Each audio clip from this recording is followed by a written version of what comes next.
Now, your first warned weather forecast from meteorologist Owen Zarley. Well, satellite and radar are clear to start our day, and we did have a couple upper level clouds move in earlier this morning, but those have moved off to our south and east, which have given us a beautiful start to our day as we take a look out at the Beloit Skytrack camera brought to you by Mercy Health over downtown Beloit, where we see that sun starting to come up in plenty of clear skies to start our morning. And temperatures across the state line with that sun coming up. 32 right now in Rockford, 31 in Rochelle, 33 in Freeport, and 37 in Monroe. Today, though, will increase pretty quickly, getting up to a high of 62 degrees with plenty of sunshine helping warm us up through the day today. And we'll stay comfortable through the day as well with those winds out of the south at 5 to 10 miles per hour, giving us a little bit warmer of a breeze through the day today. Tonight, though, will only drop down to a low of 40 degrees. We'll have those clouds build through the night, keeping us a little bit warmer, and we'll still stick with that warmer breeze out of the southeast at 5 to 10 miles per hour.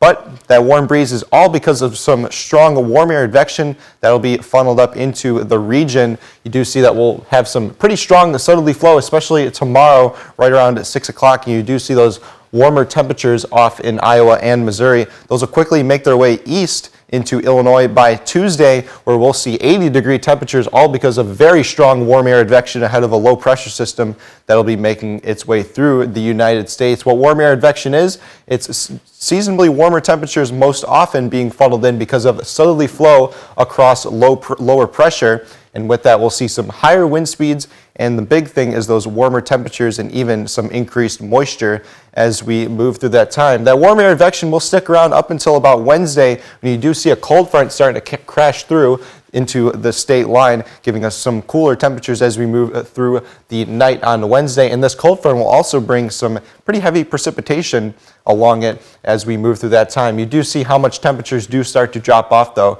as that cold front makes its way through. Like I said, with warm air advection, we often get very windy conditions because we often have low pressure as well, which helps with those windier conditions. You do see tomorrow we could see some wind gusts up to 25, even 30 miles per hour. Tuesday, 35 to 45 miles per hour even.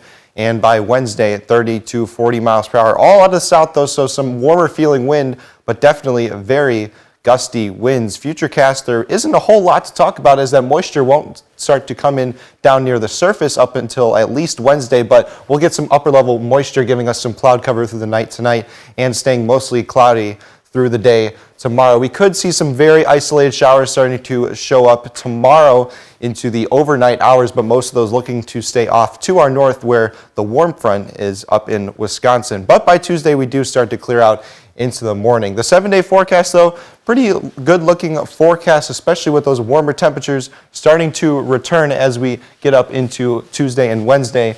81 degrees, 79 degrees, but that cold front coming by Halloween, dropping us back into the 50s. 81 and 79 late.